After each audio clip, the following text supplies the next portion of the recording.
Hello everyone. Myself Kulwinder Singh from SK law academy.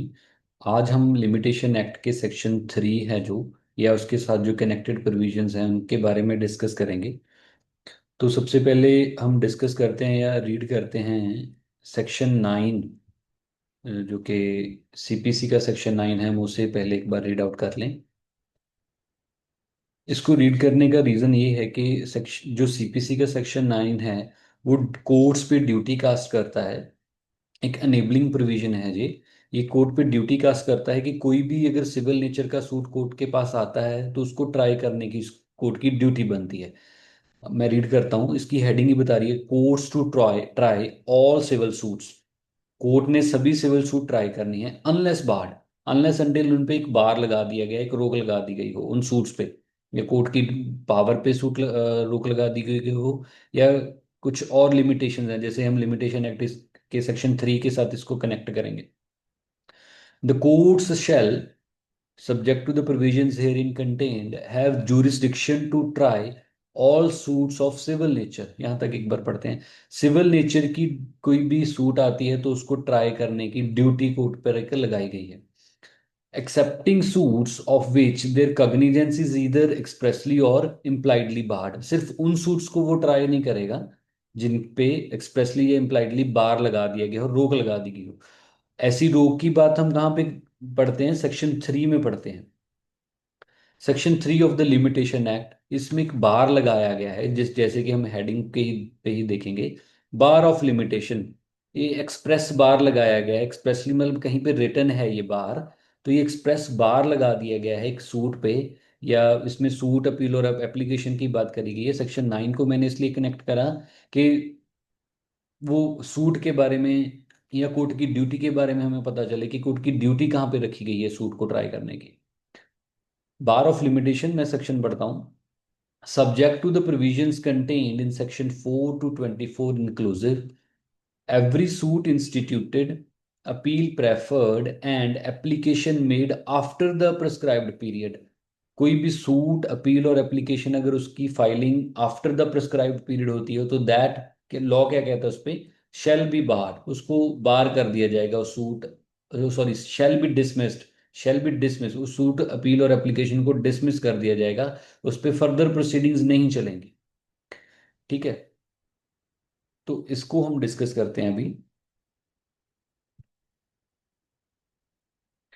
So section 9 basically बात करता है एक ड्यूटी की, जो कि कोर्ट की ड्यूटी कास्ट करी गई है, जो कि एक इनेबलिंग प्रोविजन है कि कोर्ट की ड्यूटी है जिससे कि कोर्ट को ट्राई सिविल नेचर के जो भी सूट होंगे वो ट्राई करनी पड़ेंगे।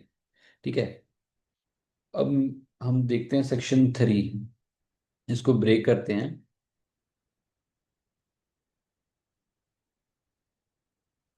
सेक्शन 3 ऑफ लिमिटेशन एक्ट, इसमें बोला गया है कि कोई भी सूट, अपील और एप्लीकेशन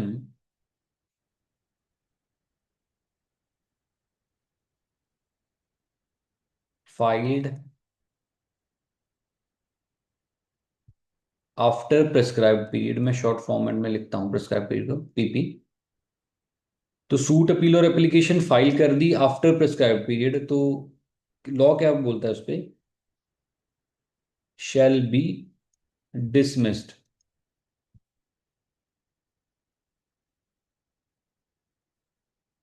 तो इसका रीजन क्या है? इतना हार्श लॉ क्यों बनाया गया है? हार्श इसलिए बनाया गया क्योंकि हमने पिछले लेक्चर में भी डिस्कस करा था कि एक प्रिंसिपल है, एक मैक्सिम है, कि अगर कोई पर्सन अपने राइट्स पे सो रहा है, if a person is sleeping upon his right, law will not support that person. Law जो है वो सिर्फ एक एक्टिव, एक विजिलेंट पर्सन को ही सपोर्ट करता है। मैक्सिम है विजिलेंटिबस नॉन डोमिनेटिबस जुरा सबवेनिएंट। जो भी पर्सन अपने राइट पे स्लीप कर रहा है, उसको पता ही नहीं है कि मेरा राइट है, मैं इसको अवेल करवा सकता हूँ, अगर वो उस पे एक्टिव नहीं है तो court will not support that kind of person. Court always and only support the person who are active and vigilant upon their rights. ठीक है, दिस इज द रीजन। तो सूट अपील और एप्लीकेशन फाइल कर दी after the prescribed period, तो those are bound to be dismissed. यहाँ पे court की ड्यूटी रखी गई है। रिस्ट्रिक्टिव प्रोविजन है अगर हम इसको पढ़ेंगे। सेक्शन 9 तो एनेबल कर रहा है, सेक्शन 9 ऑफ द सीपीसी, कि भाई कोई भी सूट ऑफ सिविल नेचर आपके पास आएगा तो आपको वो रजिस्टर करके उसके बाद उसको प्रोसीड करना है, उस पर देखना है, एविडेंसेस लेने हैं दोनों पार्टीज की। तो लेकिन ये डिसमिस करने की बात कर रहा है, ये एक रिस्ट्रिक्टिव प्रोविजन है।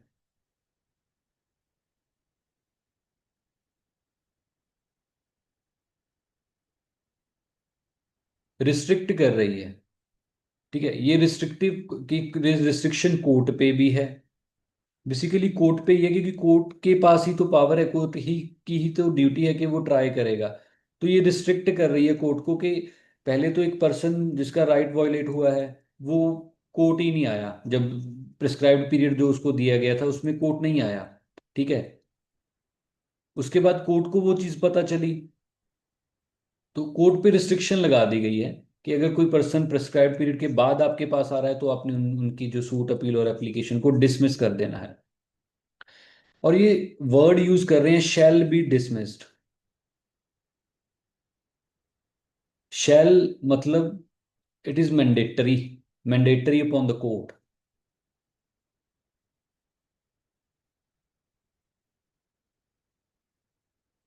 कोर्ट ड्यूटी बाउंड है कि अगर प्रेस्क्राइब्ड पीरियड के बाद सूट अपील एप्लीकेशन आता है तो that should be dismissed. It is mandatory, mandatorily dismiss करना पड़ेगा।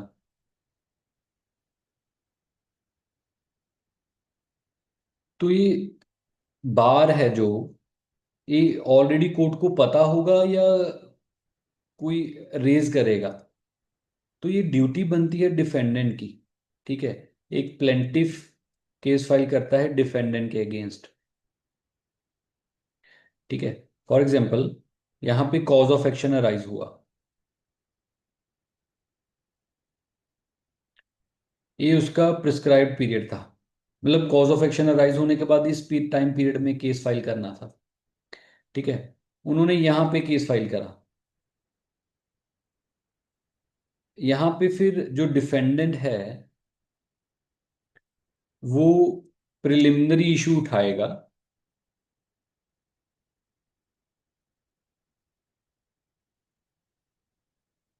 कि the suit is not with filed या अपील या application has not been filed within the prescribed period. तो कोर्ट उस पे कैलकुलेशन करेगा, ठीक है। कैलकुलेशन करने के बाद अगर कोर्ट को लग रहा है कि वाकई ये जो सूट अपील और एप्लीकेशन था वो प्रिस्क्राइब पीरियड के बाद फाइल करा गया है, तो the court is duty bound, court there is a restriction upon the court कि वो फर्दर इस सूट को ट्राई नहीं कर सकता, अपील एप्लीकेशन को ट्राई नहीं कर सकता। Got my point.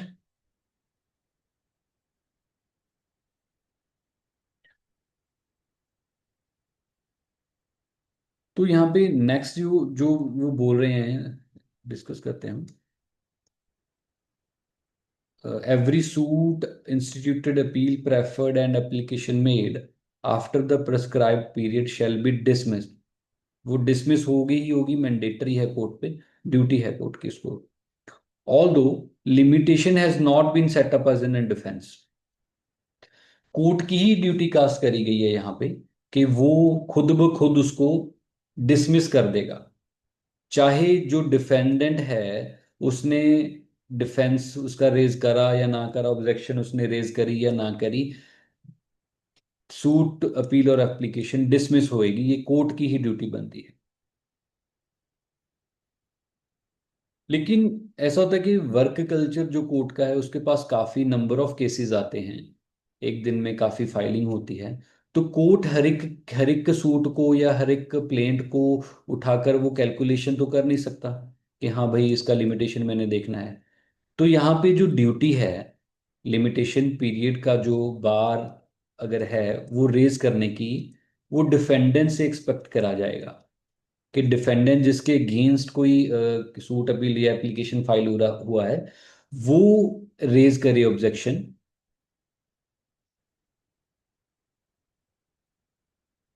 Objection raise defendant करे,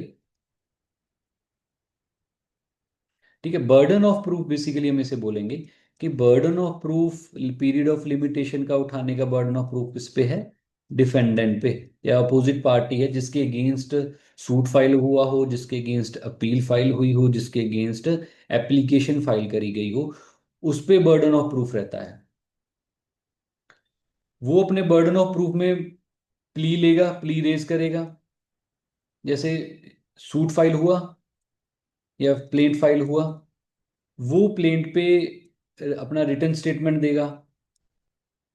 बेसिकली ऐसा ही होता है, प्लेंट फाइल होती है, फिर with in the time period वो रिटर्न स्टेटमेंट, एक्सपेक्टेशन होती है कि रिटर्न स्टेटमेंट इतने दिनों में फाइल करनी है। रिटर्न स्टेटमेंट में बेसिकली वो ऑब्जेक्शन रेज करेगा कि सूट बार है। तो कोर्ट कोर्ट को तो दोनों पार्टीज को सुनना है। पहला बर्डन ऑफ प्रूफ कि ये भाई इतने लिमिटेशन पीरियड में इसको फाइल करना था, उसने, प्लेंटिफ ने इस लिमिटेशन पीरियड में फाइल नहीं करा है, जो ऑब्जेक्शन रेज हो जाएगी। प्लेंट ऑलरेडी आ चुकी थी, अब रिटर्न स्टेटमेंट आ गया है, तो burden of proof return defendant पे है। तो नाउ उसने अगर एक बार प्रूव कर दिया, तो दूसरी पार्टी को भी, प्लेंटिफ को भी मौका मिलेगा कि हाँ भाई तुम बताओ, तुम्हारा क्या कहना है इस पे। कोई आपके पास एक्सेप्शंस हो जो लिमिटेशन एक्ट में दिए गए हैं का, या कोई एक्सक्लूजन में आपका केस फाइल करता है कि आपने लिमिटेशन पीरियड पे, प्रेस्क्राइब्ड पीरियड में आपने वो केस या अपना सूट अपील एप्लीकेशन नहीं फाइल करा है, तो आपने उसके बाद अगर करा है तो आप उसको प्रूव करो। तो यहाँ पे बर्डन ऑफ प्रूफ वो है जो शिफ्ट कर जाएगा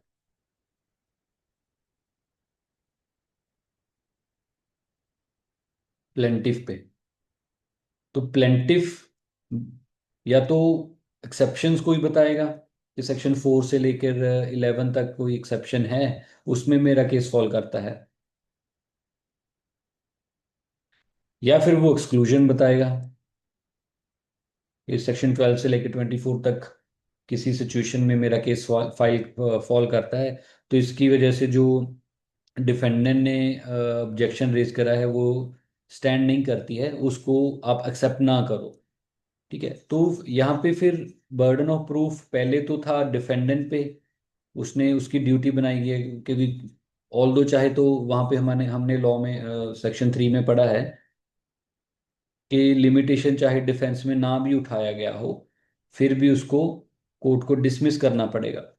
लेकिन फिर वही, कोर्ट के पास नंबर ऑफ केसेस एक दिन में काफ़ी होते हैं, तो उसकी वजह से डिफेंडेंट है, ऑब्जेक्शन रेज करेगा।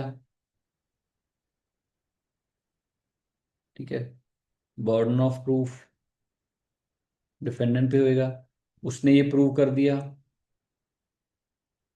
कि हाँ लिमिटेशन पीरियड तो एक्सपायर हो गया, प्रेस्क्राइब पीरियड तो एक्सपायर हो गया, तो फिर ये बर्डन ऑफ प्रूफ शिफ्ट कर जाएगा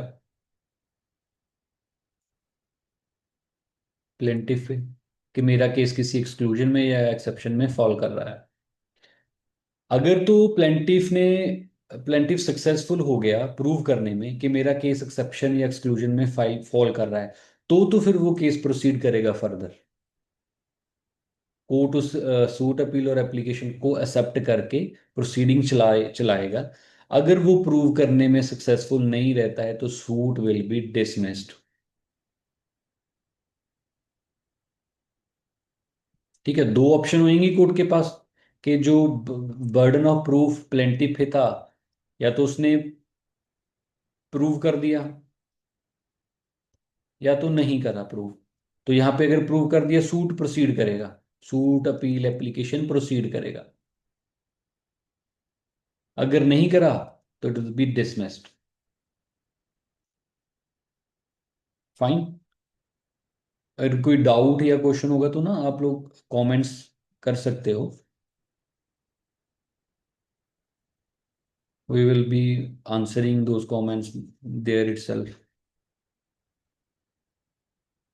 फाइन, तो क्या पढ़ा अब तक हमने कि सेक्शन 3 एक रिस्ट्रिक्टिव प्रोविजन है, एक मैंडेटरी प्रोविजन भी है, शैल वर्ड का वहां पे यूज करा गया है, और एक रिस्ट्रिक्शन लगा रही है कोर्ट पे कि अगर सूट अपील और application after the expiry of prescribed period file होते हैं तो वो उनको डिसमिस करने पड़ेंगे। लेकिन वो ऐसे ही डिसमिस नहीं करेंगे, पहले डिफेंडेंट अपना रेज करेगा, पीरियड ऑफ लिमिटेशन का जो बार है उसको रेज करेगा। आफ्टर दैट क्या होगा, आफ्टर दैट फिर वो बर्डन ऑफ प्रूफ शिफ्ट कर जाएगा upon the plaintiff.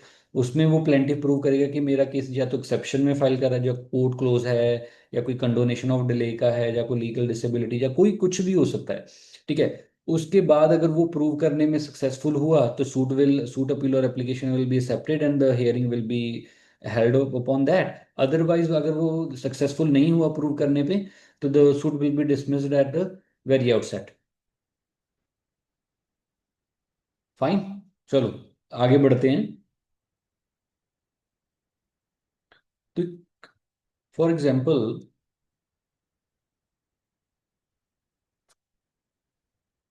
Cause of action यहां पे राइज हुआ,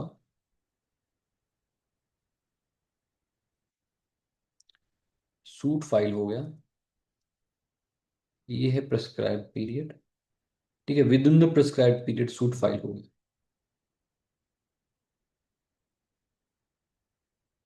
ठीक है। जब सूट फाइल होता है बेसिकली, तो काउंटर फाइलिंग काउंटर पे वो रजिस्टर होगा, वहां पे फाइल होगा। वहां पे कुछ ऑफिस ऑब्जेक्शंस रेज होती हैं, जो फाइलिंग काउंटर वाली टीम है या रजिस्ट्रार है या रीडर है, वो ना कुछ ऑफिस ऑब्जेक्शंस रेज करते हैं।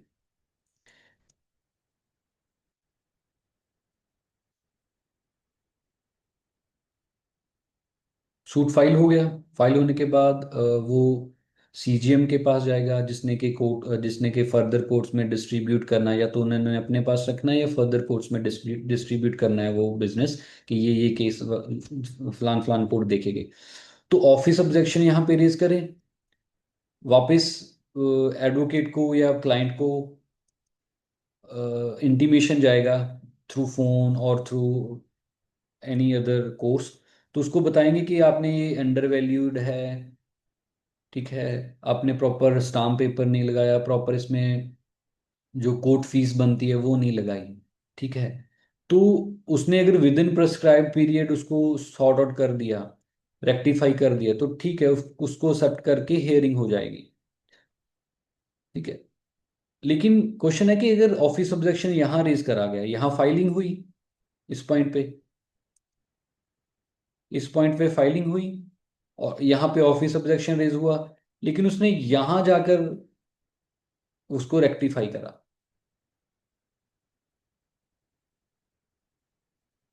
तो नाउ प्रिस्क्राइब पीरियड निकल गया, रेक्टिफिकेशन यहाँ पे जाके करी। तो नाउ क्या डिफेंडेंट लिमिटेशन का जो बार है, वो ऑब्जेक्शन रेज कर सकता है कि इन्होंने तो भाई रेक्टिफाई यहाँ करा प्रेस्क्राइब पीरियड के बाद, तो अब ये सूट अपील और एप्लीकेशन को एक्सेप्ट नहीं करना चाहिए, इसको डिसमिस करना चाहिए।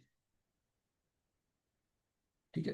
तो यहाँ पे क्या होगा, अगर उन्होंने सही तरीके से जितना टाइम पीरियड दिया गया था उसमें रेक्टिफाई कर दिया, तो वो रिलेट बैक करेगा जिस दिन फाइल करा था, उससे रिलेट बैक कर जाएगा कि if it has been rectified as it is, तो इट विल बी कंसिडर्ड कि जिस दिन उसका ओरिजिनल डेट फाइलिंग का है उसी दिन उन्होंने फाइल करा था, तो वो विद इन प्रेस्क्राइब्ड पीरियड होगा, तो सूट एक्सेप्ट होएगा, वो डिसमिस नहीं होएगा। फाइन।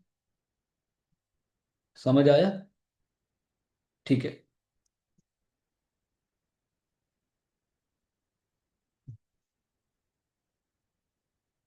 मैं फिर से ड्रॉ करता हूँ उसको।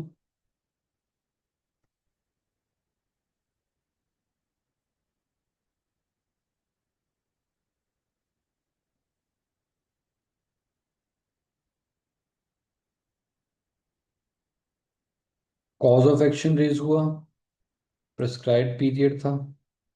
ठीक है। एक पॉइंट तो हमने डिस्कस करा कि यहाँ पे फाइल था, ऑफिस ऑब्जेक्शन थी, रेक्टिफाई कर दिया, अगर यहाँ पे भी रेक्टिफाई कर दिया तो दे विल रिलेट बैक। एक तो ये पॉइंट था। दूसरा है कि फॉर एग्जांपल वैल्यूएशन का ऑफिस ऑब्जेक्शन है, कि भाई कोर्ट की जुरिस्डिक्शन सिर्फ कुछ अमाउंट की है, या कुछ वैल्यूएशन की जुरिस्डिक्शन ना वो होती है कि इतने रुपयों तक एक कोर्ट है जो वो केस दे सकता है, इससे ज़्यादा अगर होंगे तो किसी हायर कोर्ट, किसी सुपीरियर कोर्ट के पास वो जाएगा। तो वैल्यूएशन का ऑफिस ऑब्जेक्शन यहाँ पे रेज कर दिया हमने। ठीक है, अगर तो उसने सही तरीके से वैल्यूएशन वाला रेक्टिफिकेशन करके भेज दिया तो that will B relate back. But for example उसने 10 लाख का वैल्यूएशन था ओरिजिनली, लेकिन विद इन जुरिस्डिक्शन के लाने के लिए उसने अपना वैल्यूएशन कम कर दिया कोर्ट का। फॉर एग्जांपल किसी प्रॉपर्टी का कोई डिस्प्यूट था, ठीक है, कोई 10-20 लाख की प्रॉपर्टी, 20 लाख मान लो, 10 लाख मान लो, उसकी प्रॉपर्टी की वैल्यूएशन थी। उन्होंने 10 लाख, कोर्ट का जुरिस्डिक्शन नहीं था, कोर्ट का जुरिस्डिक्शन इससे कम था, उन्होंने वो वैल्यूएशन कम करके ना 5 लाख तक रख दी। ये सारी प्रॉपर्टी नहीं कवर करी, कुछ प्रॉपर्टी उसमें से निकाल दी। ठीक है, जुरिस्डिक्शन में लाने के लिए उन्होंने ऐसा करा। तो नाउ इसको क्या कंसिडर करा जाएगा कि इट विल रिलेट बैक और नॉट?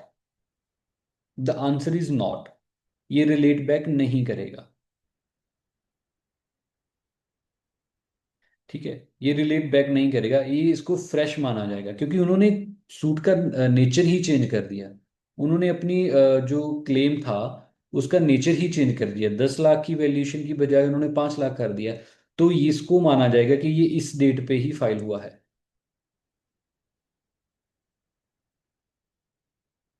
इस डेट पे इसको फाइल माना जाएगा। और अगर यहाँ पे इस डेट पे प्रिस्क्राइब्ड पीरियड निकल गया होगा तो सूट विल बी बार्ड।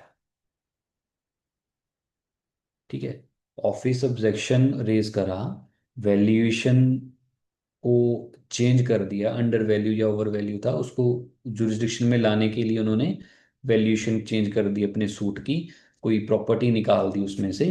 तो उसको माना जाएगा कि उन्होंने ओरिजिनली इस डेट पे फाइल करा है, ना कि इस डेट पे। ये डिफरेंस हो जाएगा इसमें। इस डेट पे नहीं माना जाएगा, इस पे माना जाएगा। और अगर यहाँ पे आकर के लिमिटेशन पीरियड निकल गया, यहाँ पे अगर लिमिटेशन पीरियड निकल गया तो सूट विल बी बार्ड, उसको डिसमिस कर दिया जाएगा। फाइन, समझ आया? करा तो उसने सिर्फ करेक्शन ही। ठीक है, उसने सिर्फ करेक्शन करा, लेकिन नेचर चेंज हो गया ना। Got my point?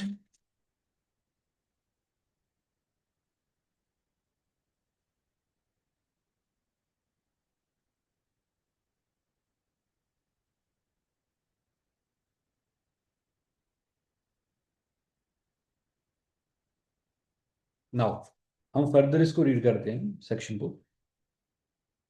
तो जो हमने वो बात बोली थी ना कि बर्डन ऑफ प्रूफ शिफ्ट कर जाएगा, तो ये जो शुरू में इस सेक्शन के हैं, subject to the provisions contained in section 4 to 24, ये उसी क्या है, ये बर्डन ऑफ प्रूफ जो हमने प्लेंटिफ पे या जिस पर्सन ने सूट अपील एप्लीकेशन फाइल करा था, ये उस पर है। ये बर्डन ऑफ प्रूफ ये प्रूव करने का कि मेरा सूट बाढ़ नहीं है, मेरा सूट प्रेस्क्राइब पीरियड के बाद तो है, लेकिन मेरा केस है, जो मेरी सिचुएशन है, जो इनमें से किसी प्रोविजन में फॉल करती है, तो उसको वो उसका बेनिफिट मुझे दिया जाए।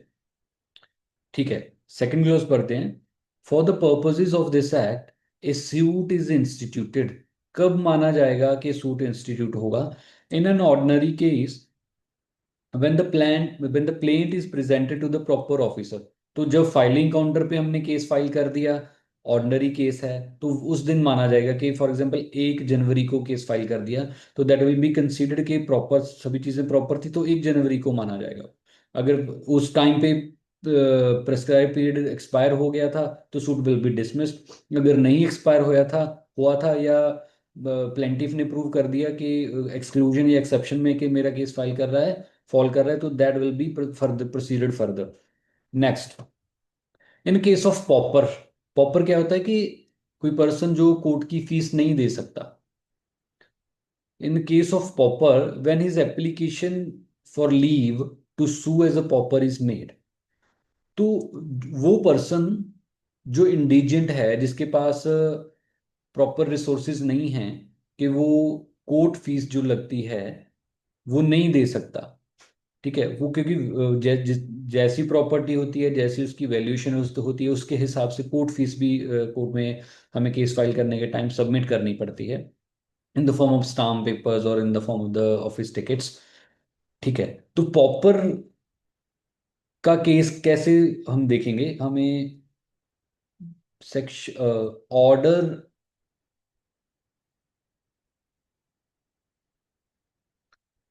कौन सा ऑर्डर है सीपीसी का? ऑर्डर 33 बात करता है इंडिजेंट पर्सन की,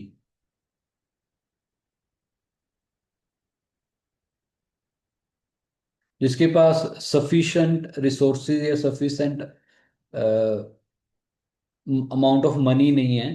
तो अगर वो पर्सन केस फाइल करेगा तो उसका प्रोसीजर कैसे चलेगा? फॉर एग्जाम्पल, यहाँ पे कॉज ऑफ एक्शन अराइज हुआ,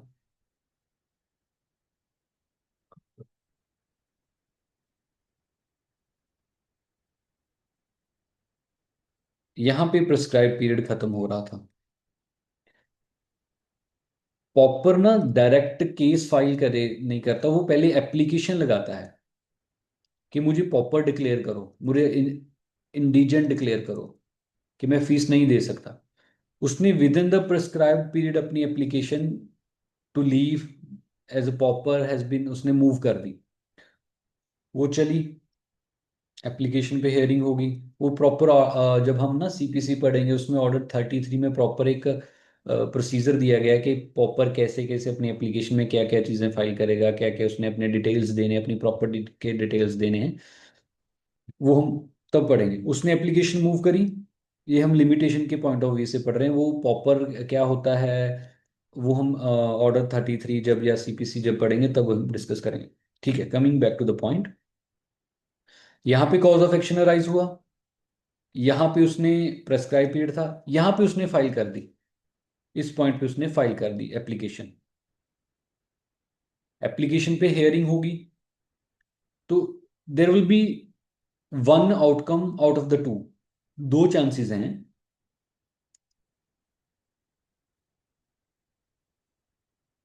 उसकी एप्लीकेशन एक्सेप्ट हो सकती है कि हाँ भाई तुम पॉपर हो,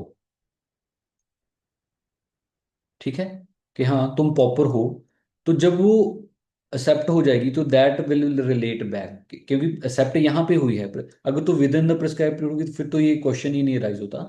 अगर बाद में वो उसकी एप्लीकेशन कुछ टाइम चली, वो प्रिस्क्राइब पीरियड गुजर गया, अगर उसकी एप्लीकेशन तब एक्सेप्ट होती है कि हाँ तुम पॉपर हो, तो दैट विल रिलेट बैक, जैसे हमने पिछले एग्जाम्पल में पढ़ा था, वो रिलेट बैक करेगा।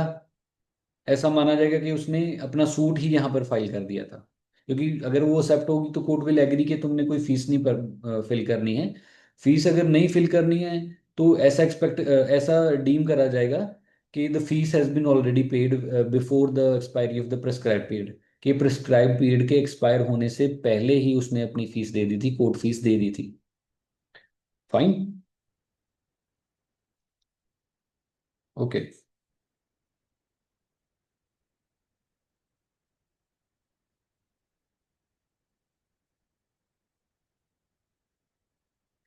Show cause of action, prescribe period, एक पॉइंट हमने पढ़ लिया कि उसकी एप्लीकेशन एक्सेप्ट हो गई, तो यहाँ पे उसने application to sue as a proper file करी। ये सूट फाइल नहीं कर रहा है वो, ये एप्लीकेशन फाइल कर रहा है। यहाँ पे आके उसकी जो एप्लीकेशन है रिजेक्ट हो गई कि नहीं तुम प्रॉपर नहीं हो, तुम्हें कोर्ट फीस देनी ही पड़ेगी, रिजेक्शन हो गई।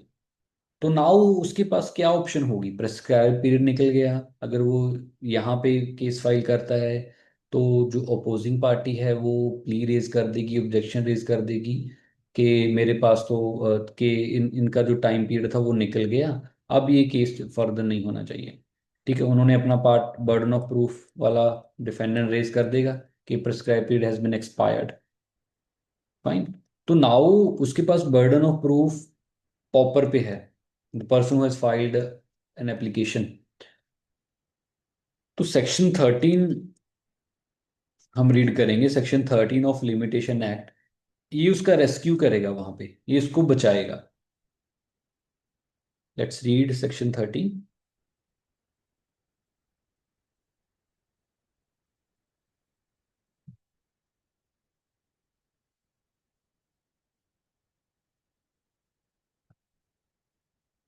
ये रहा section 30। Exclusion of time in cases where leave to sue और appeal as a pauper is applied for.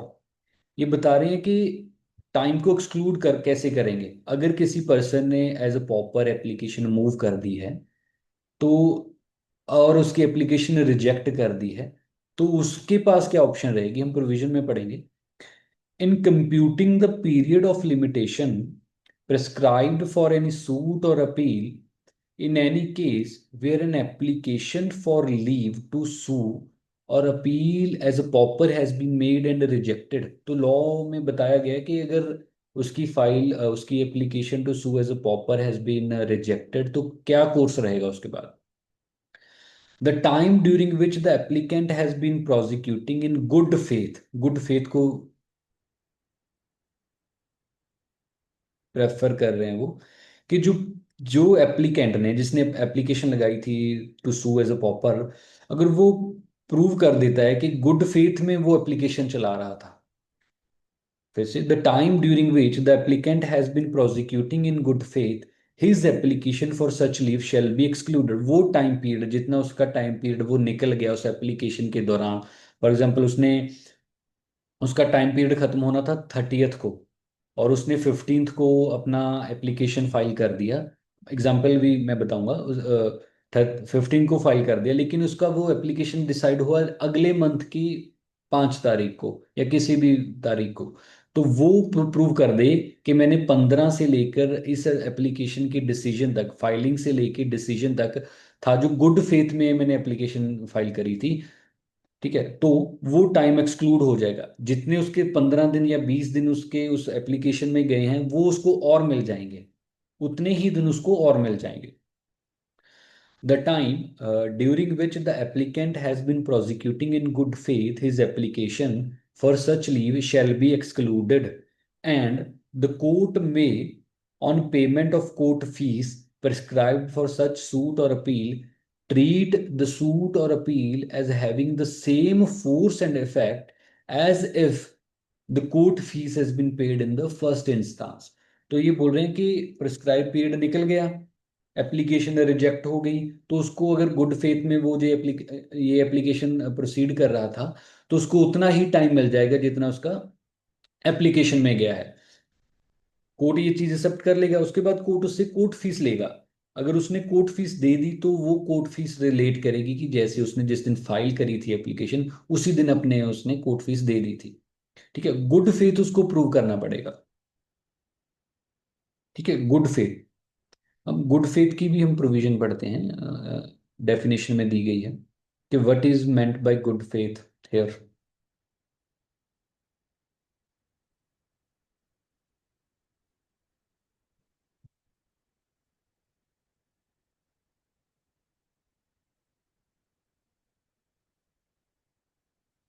Hair section 2H।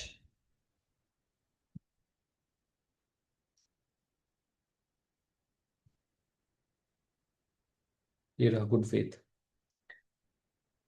Nothing shall be deemed to be done in good faith which is not done with due care and attention। Due care and attention चाहिए होगी। Due, एक prudent person के लिए, एक normal person के लिए जो due and care होगा, वही कोर्ट की एक्सपेक्टेशन होगी कि इस पर्सन ने अपनी जो application see with due care and attention से फाइल करी थी। Section 2H, good faith. Nothing shall be deemed to be done in good faith which is not done with due care and attention। कि due care and attention में अगर उसने अपनी case file, उसने अपनी एप्लीकेशन फाइल करी थी, तो कोर्ट विल एक्सेप्ट।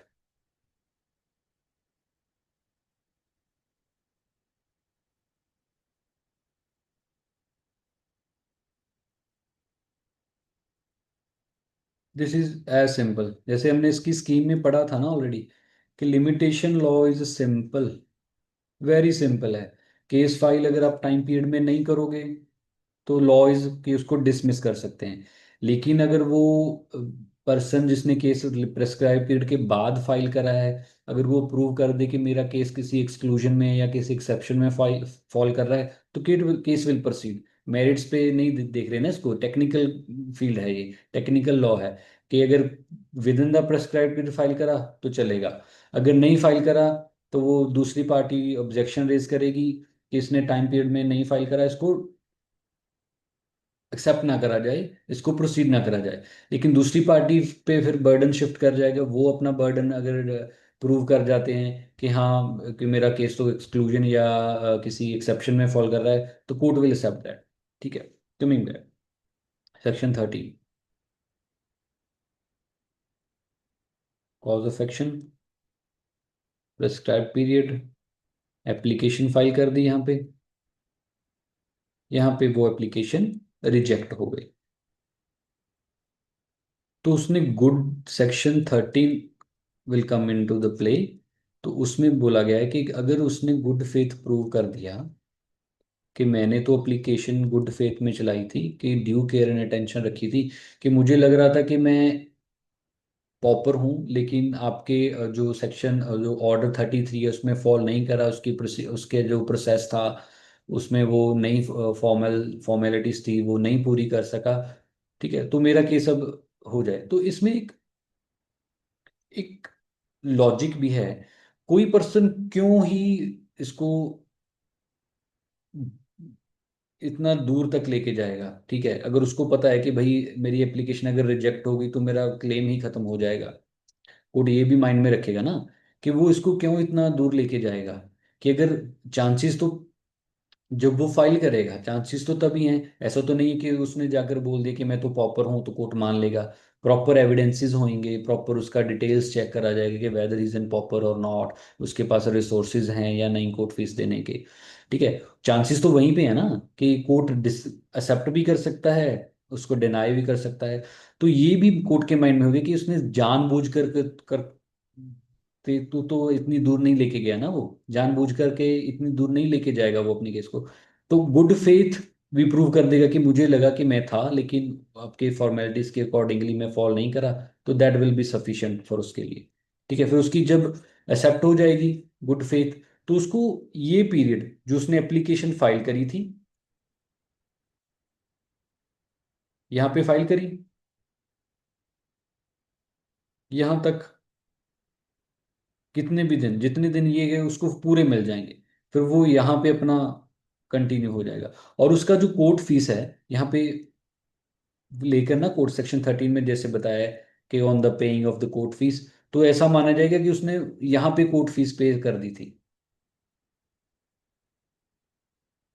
ये टाइम पीरियड एक्सक्लूड हो जाएगा, और उसको कोर्ट फीस मान ली जाएगी कि उसने पहले कर दी थी वो court fees pay. Fine,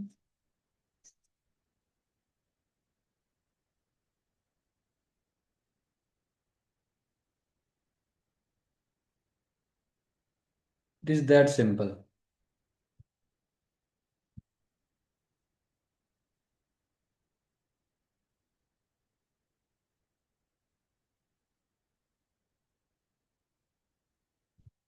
next provision pauper के बाद है कंपनी वाली, कि एक कंपनी को वाउंड अप कर रहे हैं, वाउंड मतलब वो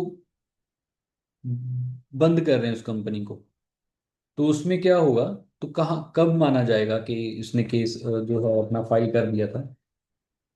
ये देखो, सब क्लॉज 2 का 3, a suit is instituted in the case of a claim against a company which is being wound up by the court when the claimant first sends in his claim to the official liquidator। तो इन cases में, company वाले cases में क्या होता है कि अगर किसी कंपनी को वाउंड अप करना है,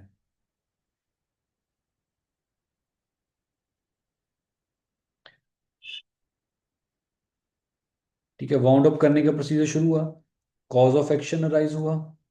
ठीक है, जब कंपनी को वाउंड अप करते हैं ना, तो वो एक लिक्विडेटर अपॉइंट कर देते हैं, जिस जो कि अनाउंसमेंट करेगा कि इस कंपनी को बंद करने जा रहे हैं। जिस जिसके भी क्लेम है इस कंपनी के खिलाफ, जिस जिसने भी इस कंपनी के साथ बिजनेस कोई या ट्रेड करा है, वो अपने आके अपने डिटेल शेयर करें। तो किसी पर्सन ने यहाँ पे आके अपने डिटेल शेयर कर दिए, तो उसमें क्या होगा, जो जब लिक्विडेटर के पास जिस दिन हम अपने क्लेम्स बताएंगे कि मेरे ये क्लेम है, उस दिन माना जाएगा कि उसने सूट इंस्टीट्यूट कर दिया, ना कि उस दिन के जब कोर्ट में केस चलेगा, कोर्ट में उसको बुलाया जाएगा। ये भी सिंपल सी बात है कि जिस दिन कोर्ट के द्वारा अपॉइंटेड लिक्विडेटर के पास हमने अपने क्लेम सबमिट कर दिए, from that day it will be deemed कि उसने सूट फाइल कर दिया।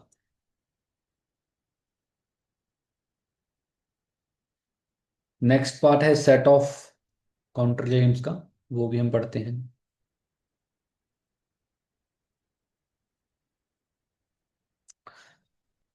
B, any claim by way of set off और counter claim shall be treated as a separate suit.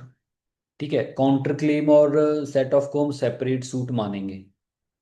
ठीक है, and shall be deem to have been institute. Set off counter claim जब हम CPC पढ़ेंगे तो उसमें सेट ऑफ बेसिकली होता है कि अगर एक पर्सन ए ने बी से कुछ चीज क्लेम करी कोर्ट में केस फाइल करके, तो हो सकता है कि बी ने भी कुछ क्लेम करना हो इसे ए से, तो बी वहां पे एक फ्रेश सूट फाइल करने की जगह उसी सूट में उससे डिमांड कर लेगा कि मेरी भी तुम्हारी तरफ ये पेंडिंग्स हैं, ये डिमांड्स हैं।